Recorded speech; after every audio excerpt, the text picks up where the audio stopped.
Brothers and sisters, man, what's up? Once again, an injury to one. Y'all know what's up. I'm Dezo, your host, and I got two ladies from the waterfront from local 10. Introduce yourself and tell them your plug. I'm Anita Sharper, and my plug number is 9974.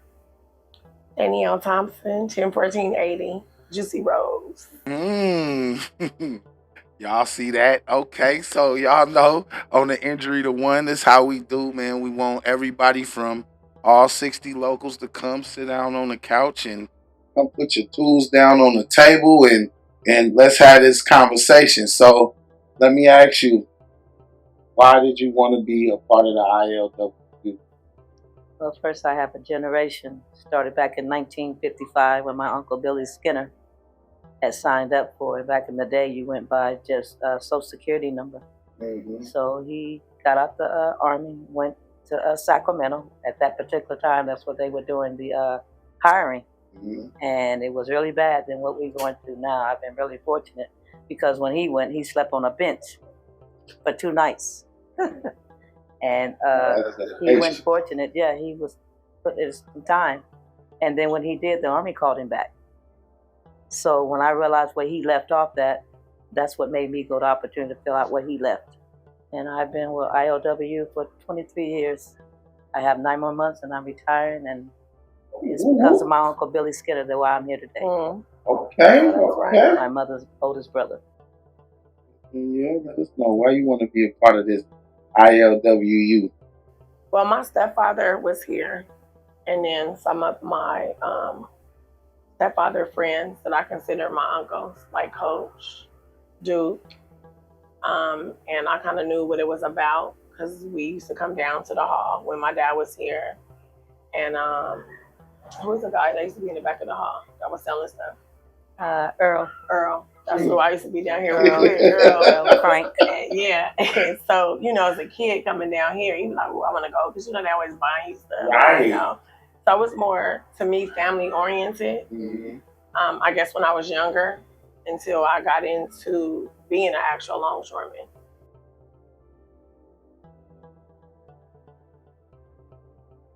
I signed up in '99 with everybody else, and I was on that waiting list. So a lot of people that signed up when I signed up, they had been working 2, 3, 4, 5 years before I even got a letter. Okay. And that was before they started doing lotteries. It just went in order, Yeah. And if you didn't update your information, you was just kind of out. But I mean, it's overall it's good. It's got its perks, and it allows you to do what you need to do with your family. It's bad apples in anything that you do, so you just gotta, stick your move and stay away, and handle your business. Go to work, go home, stay safe. And when I came in, I had a lot of old timers. Mm-hmm. That was really old timers that taught us stuff. Baby, come over here, let me show you how to do. Not just go over there and let me. No, we showing you gonna work. Right. Boots on the ground, we finna work. So it was different, and we wanted to learn. You just didn't want a paycheck. It was more really family oriented. Right. And they were really older, so it was more respect. Because these are really elderly people. So, come on, thank you. You were just excited that they was taking the time out to show you. Right. And so I think that's where we're missing right now, because we're the old timers. So the respect is a little different because I'm your old timer, but yeah, we the same age. Right. So it's hard to just be like, oh, she my age, I'm listening to her. Until you get in trouble, then you want our help. So it's just, we gotta do better, but it's a good job, it's a good opportunity. It doesn't require a lot. You don't really have to be educated, just basic education. Right. And it allows you to get the better income, than most in the industry. Right. Yeah. Without having to, just basic education. Right. You don't need too many degrees or nothing to get up in here. You just you sign that card and hopefully they'll call you. But and now it's a lottery, so you really hoping they call you. But okay, so in '99 you went and you signed up through your uncle, you said? No. Me. I came in after my uncle did, and that was about 20 some years later. Because, see, I wasn't even born yet. And then it gets even better because my brother, he's 10/17/35. I was already a registered nurse. So as far as I'm concerned, I was already an amen. But it convinced me to go down to Jack London Square. He got off work one day and he was working for Gelati Brothers. He's always been blessed to have a good job. And he said, let's go down, sister, Jack London Square. I said, for what? He said, for that longshoreman job. I'm like, I ain't going down there. I ain't been in that line because I knew about the line. And I mean, we talk about like going to a concert. Yes. Mm-hmm. He said, oh, come on, we're going to get it. Well, make a long story short, it took him 2 hours to convince me to go. Right. Got in his car, drove down there, saw the line. I said, boy, ain't no way in the world I'm getting in that line. He said, come on. So then he was gone for about 3 hours. I was asleep. And there was a young lady, wherever she is right to this day, God bless her, because she held his spot while he run back a block and a half to come get me. Wow. Because I wasn't really feeling it, but at the same time, it was something that my uncle had, legacy that he had. So he finally came and he woke me up. He told me, I said, what did you do? He said, man, I got this lady holding my spot. Come on, we got to go. I said, why would you let somebody hold your spot? I said, this type of job is not easy to come by. I said, you should have just stayed. Because at that time, I was really just trying to, just not trying to be there. And then at that time, man, he filled the card in, just a card, showed our driver's license. That was it. 2 years later, I was walking in the door. My brother didn't come till 14 years later. And the thing about it, I kept his paperwork up. And then the day I got my letter to join for casual, see, there were 4 steps. I clamped the letter. I went from casual, then ID, and then from B-man to A-man. But during that process, I kept my brother's address up because he just gave up. Right. But God gave him a reason to be there. See, I wouldn't be here now if it wasn't for my oldest brother. Right. So every time now when someone asks me that question that you asked me, it started from my Uncle Billy, so it must have been meant for us to be down here. Because now I got 10 of us down here. But my brother is the reason why I'm here. He got me to get up when I didn't want to be here. And now he's got about what? He said he only going to do about 3 more years. Right. But God works in mysterious ways. So now my youngest son is here. Man, that's what I love about it. So my dad was here for over 20 years, and I love that, even if I would have went to a different direction, it was still there for my dad to even do this. Still an opportunity for me to come. So I really do appreciate, I appreciate it all. I've been to events down there and stuff as a kid too. So it's coming full circle. Like I'm in here. So I'm really, I'm really on it. I'm coming in with my brothers and sisters and forming groups with people that, are don't always look like how we look or whatever, but they cool people. You know what I mean? They brothers and sisters. So I do appreciate everything. And y'all, I am a casual ID.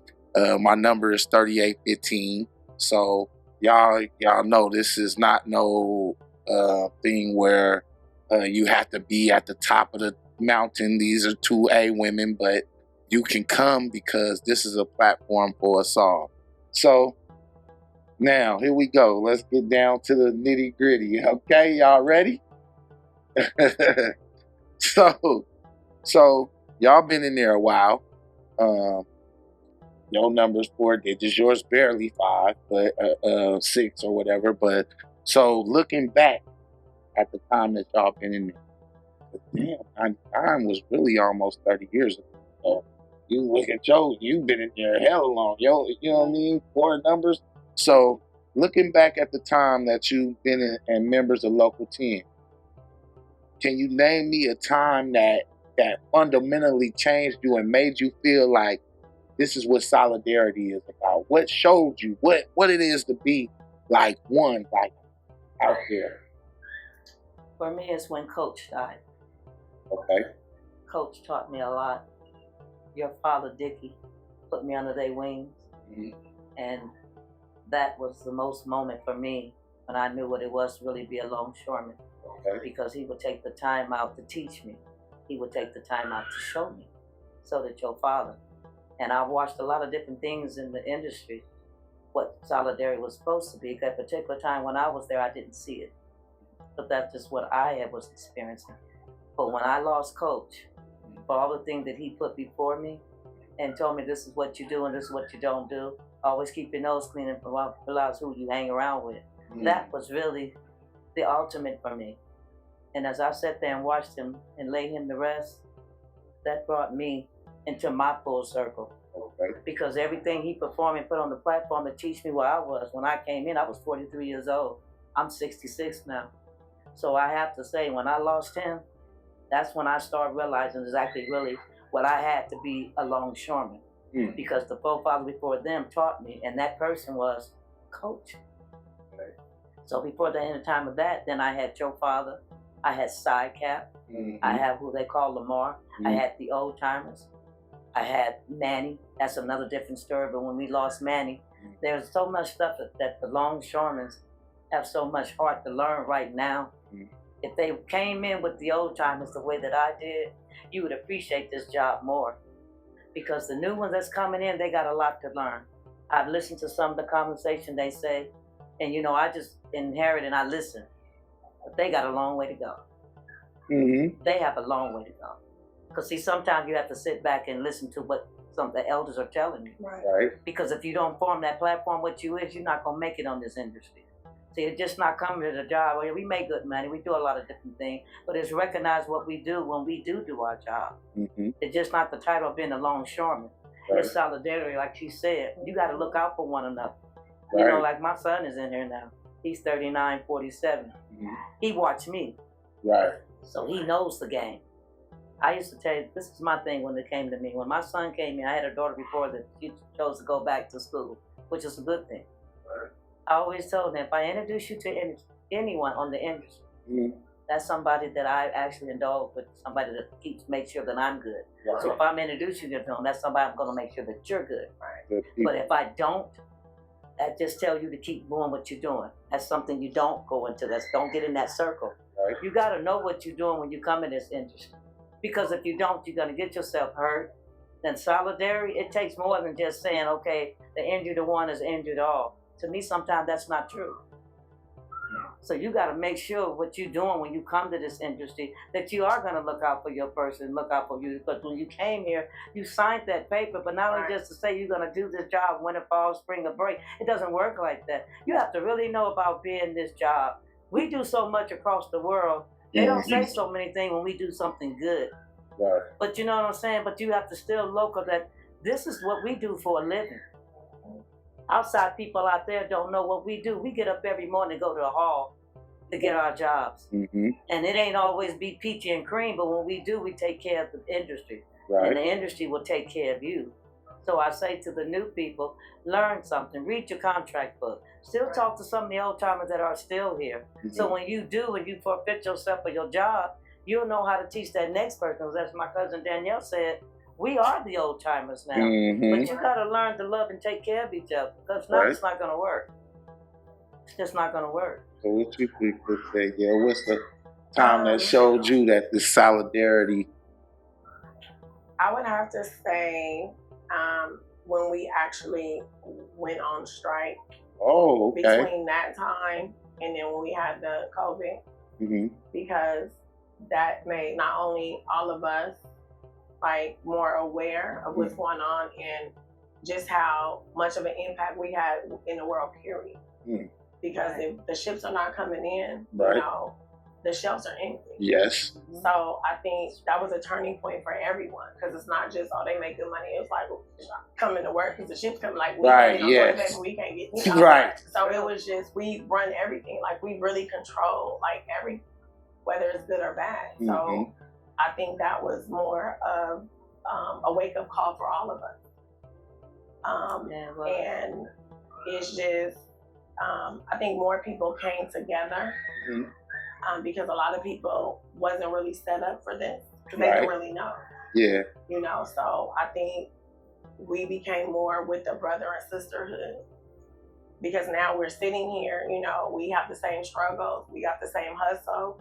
And it's like, man, we got to go out here and get this money. So now we're more supportive because no one understands what we go through. You know, that's true. It looks easy because we make it look easy. But it's not always easy because, especially being a female in this industry. I can't recall the dates, but I know back in the day, years ago, women wasn't even on the waterfront. Right. Mm-hmm. So that's even a benefit, you know what I mean, for us to even be on the waterfront. Right. So we came a long way. I A long way. I definitely think that the women of the waterfront are some of the strongest women, like not just physically, because it's a physically demanding job, but mentally, because it's a lot of, it's a lot of pressures and stuff out there. People be on edge. The whole operation is so you know what I'm saying, they have to be just tough, like just tough. So I appreciate y'all, and one thing that I say all the time to people about like solidarity type stuff. It's like, bruh, our industry is like the 14th most dangerous industry in the world. So all the jobs in the world, if you count them all, our job is barely outside the top 10, the most dangerous in the world. So it's like, if one of them trucks hit you, one of them something hit you, you're not gonna just walk away. You know what I'm saying? You're gonna be very hurt. So the solidarity to me is like, I can't be mad at you because in the hall, it was you had a bad day, I had a bad day or something. Because when I'm out there and I see a truck coming down the stringer too fast, you're not paying attention, I'm gonna say, hey, you know what I'm saying? Watch out, blow the, yes, because I know how, and I want you to make it home.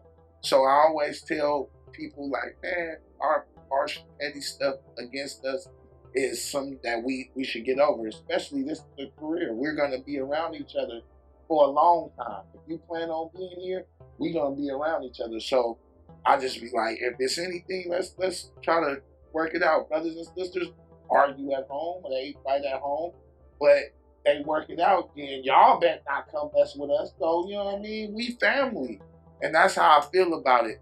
But so now this one right here is, you know what I'm saying, a thoughtful, you know what I'm saying, question because of the future, right? We in 2025, right?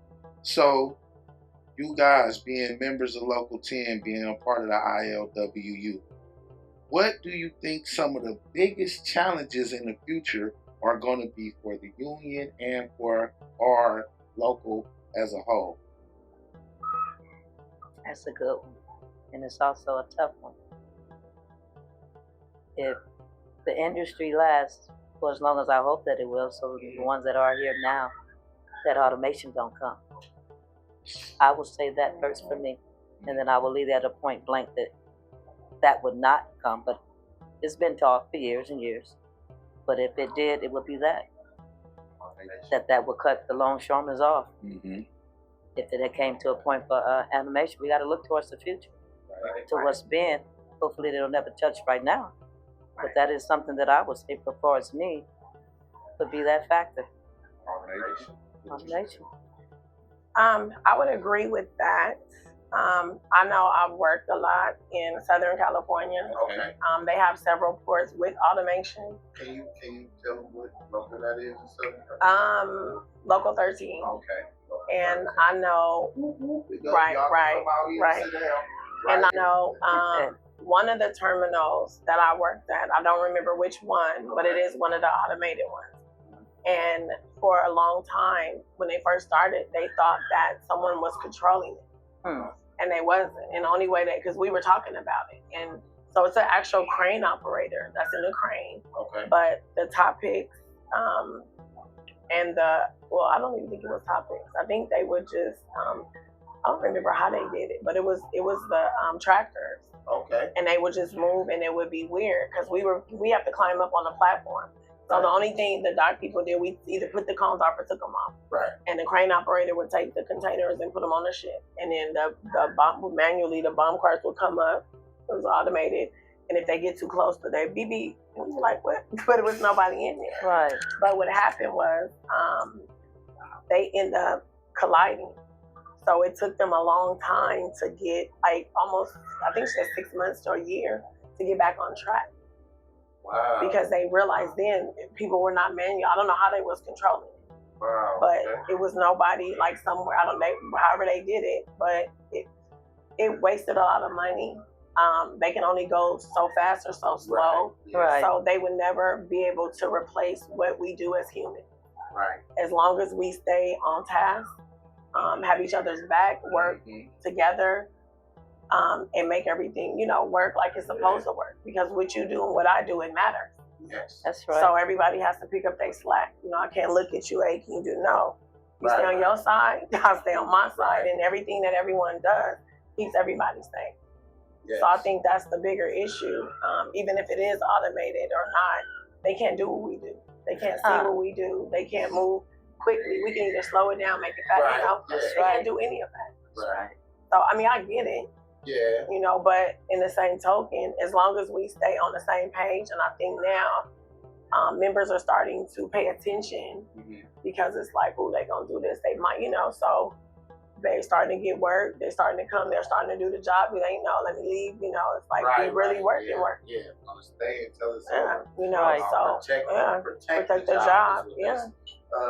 And I think that protecting the job is important because me being a casual, the one time that I ever got to work with automation, I worked at CNH. Okay. And CNH, no matter what I think about it, but they have autonomous vehicles, so they have someone driving, I guess, the sugar from one place to another.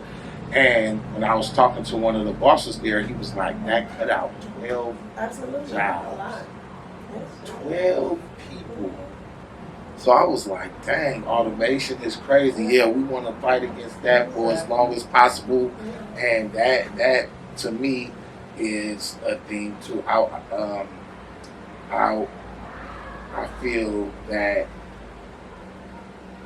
if we stay solid, if we stay on task, like you said, we stay together, we could really fight that though, because like you said, the human element, you know what I'm saying? Yeah, they could work without nothing to drink. You ain't gotta put no drinks at the gangway, but it's still, it's not the same at all. So I think that while that is not so good, it is one of the things that can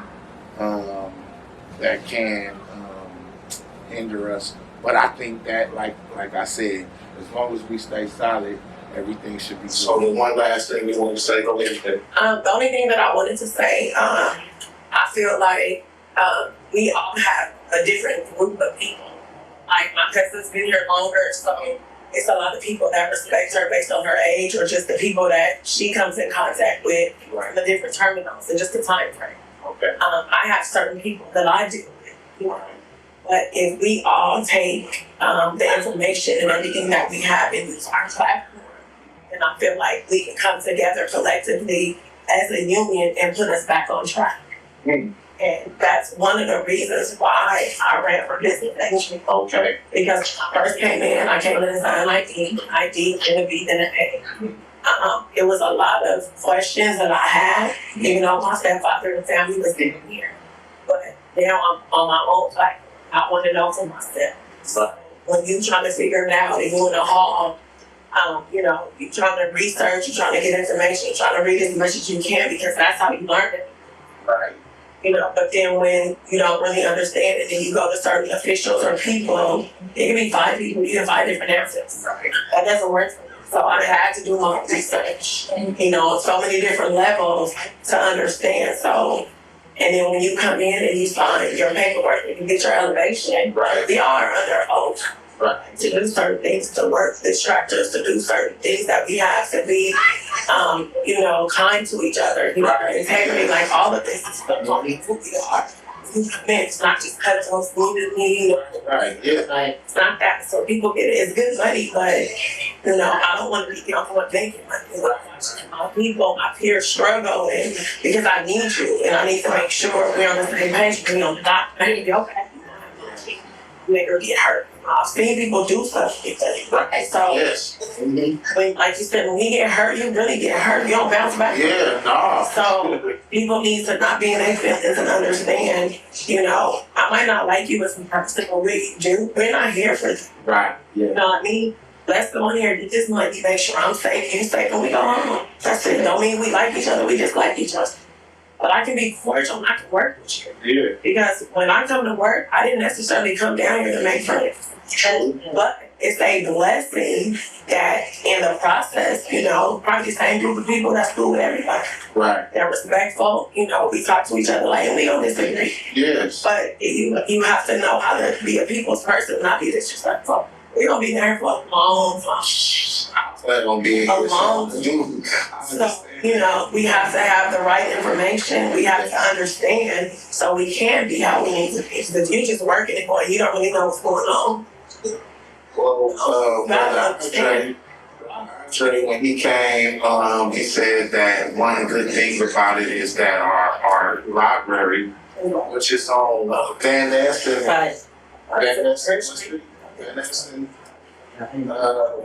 but yeah, it's available. But yes, it's at the International, and it goes back to 1919. And he said, man, like, if you want to know, and you don't have to, you know what I'm saying, and you ask people, and you get go to the library. Take your group, like you said, I have a group or whatever. Take your whole group and go. My dad always said that, man. Go to the International.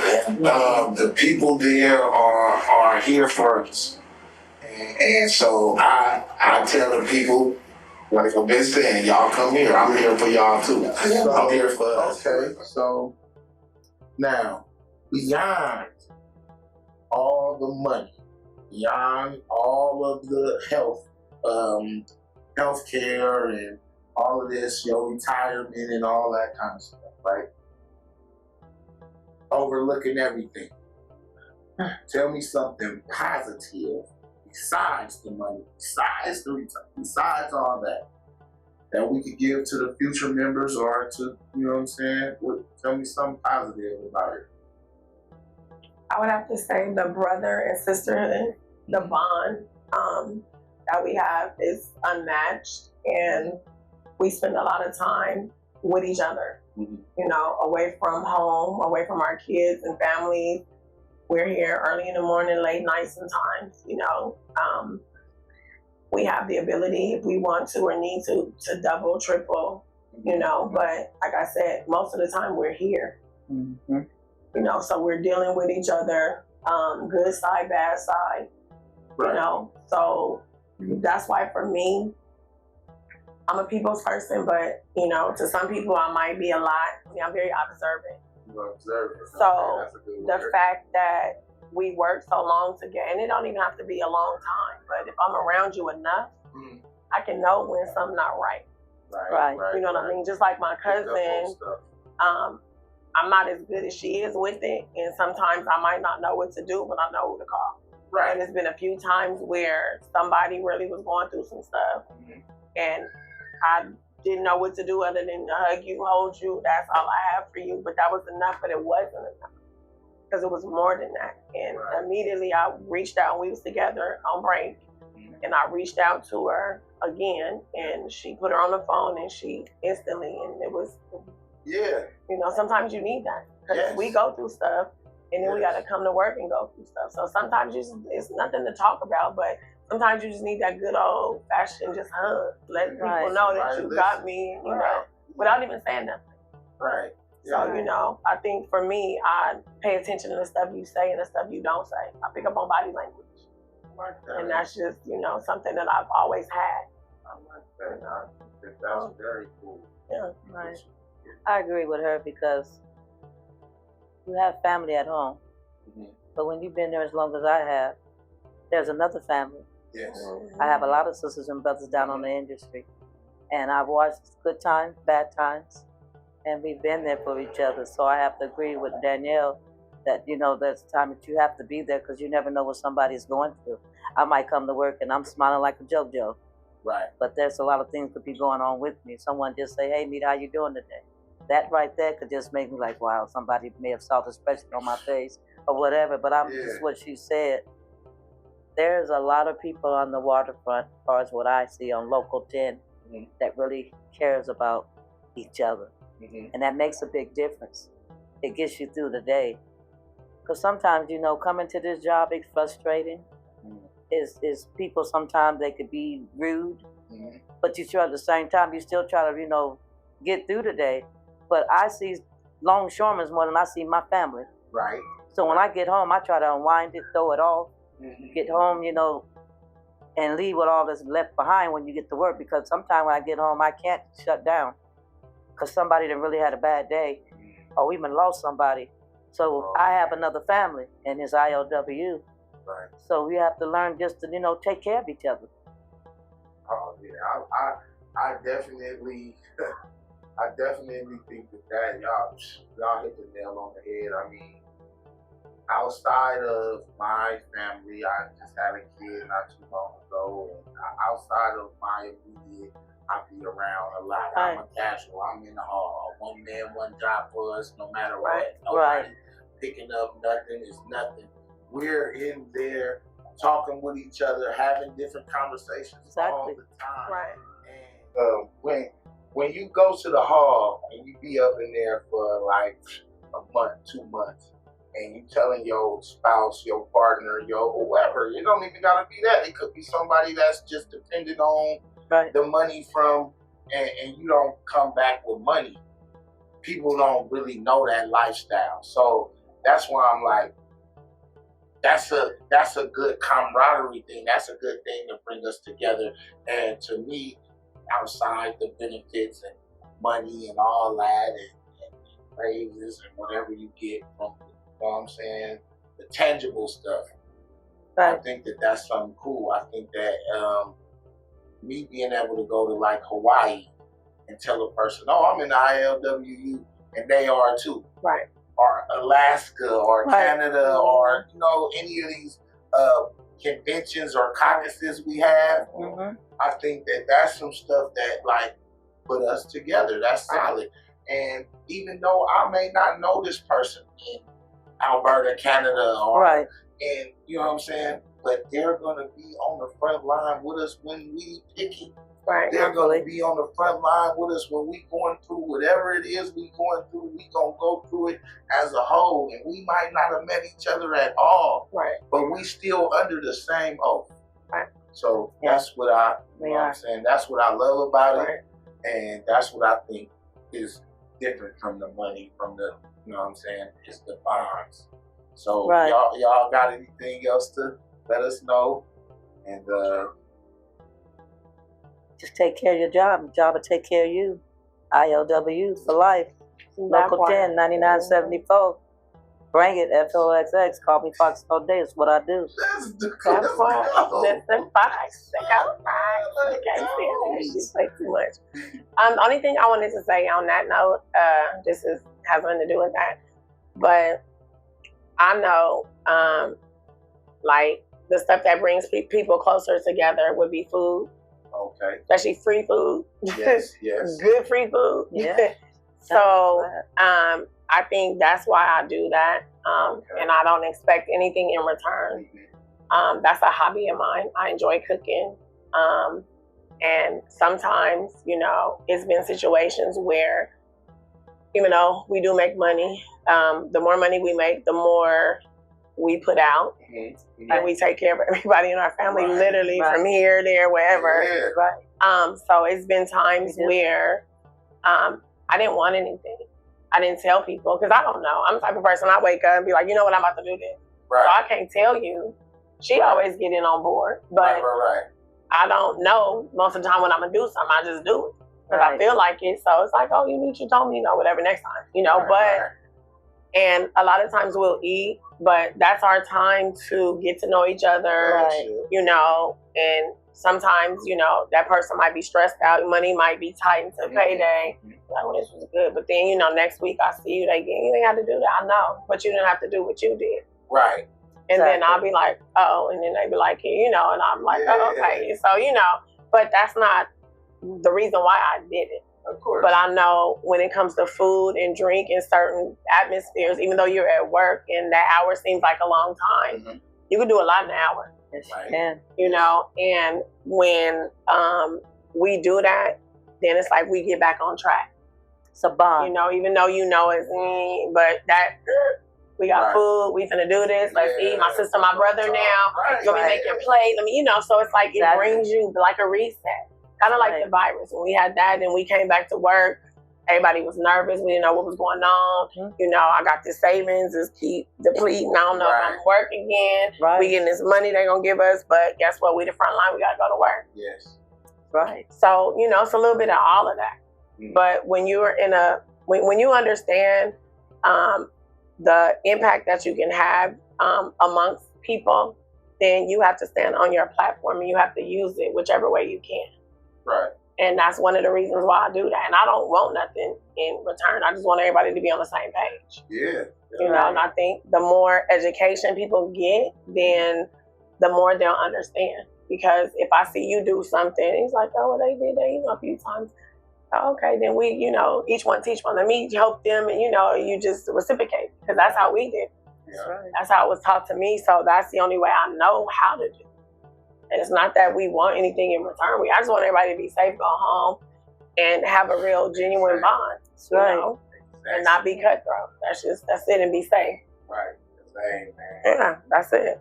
Because I don't want to explain nothing to nobody's family. Hey, I was working with your husband or your wife. Right, exactly. They got her. Well, you didn't, So, but what I will say, a lot of people will say, thank you, because a lot of people don't tell you that. So it's different levels to it. You get tractor training, you get lashing training, but when you go to this terminal versus this terminal, you don't know the yard. Stuff different, right? I never drove air brakes, so I ride every day. I ride. Right. Yeah. But to be in equipment that can hurt me, you, everybody, you have to know what you're doing. That's right. So it's totally different, but and it's also our responsibility if you see something that possibly can injure or hurt someone, because a lot of times they don't know. But it's also your personal delivery. So if I want you to do something and I want you to be receptive to what I'm saying to you, I can't come at you and be rude and disrespectful. Right. Because if somebody comes at me, I'm not hearing nothing. And guess what? I might still get hurt. Yes. So it's just your delivery. And I think the older I get, then I understand how to do that. And then I get people's respect. Right. So it's not like, hey, this how I would do it. Yeah. You're going to do it your own way, but I'm just saying because of this, that, and the other, I didn't think about that, and then they'll do it. But it is not aggressive. Right, yes. But I am aggressive because I do talk with my hands. So people that might not know me might not be like, oh, but I'm not. I'm not any of that. Right. I can be, but I'm not trying to be that. Sure. I'm not trying to be none of that. I just want everybody to be safe. You're a cool person. I work with you. I work on Juneteenth, other stuff. And I appreciate both of y'all for coming. We appreciate you for having us. Thank you. After work, like y'all just soldiers. Y'all got on y'all stuff. You got on steel toes. And now I'm about to go work my boutique. So I'm gonna need y'all to come to my boutique. 7-Eleven birthdays, Rose Garden Boutique. Nice. Monday through Sunday, 9 to 9. I need y'all to pull up. For the episode, but I appreciate y'all. And brothers and sisters, y'all know what's up. We want y'all to come sit down. I may not always be hosting, but this is for us. It's by us. About us. It's for us. It's for our families. We want y'all to feel safe to come here, sit down. Like I said, put your stuff on the table. Yeah. Just remember, man. You got to end it on Sean Graham note. What did he say? What Sean Graham told us? What did he say? I'm saying a whole lot. No, what was that? Which one? What did he say? We all we got. There you go. I was waiting for you. We all we got. That's on 10. LaShawn Graham. King Graham. We all we got. We'll see y'all next time. Brothers and sisters, remember to stay safe out there, because an injury to one is an injury to all.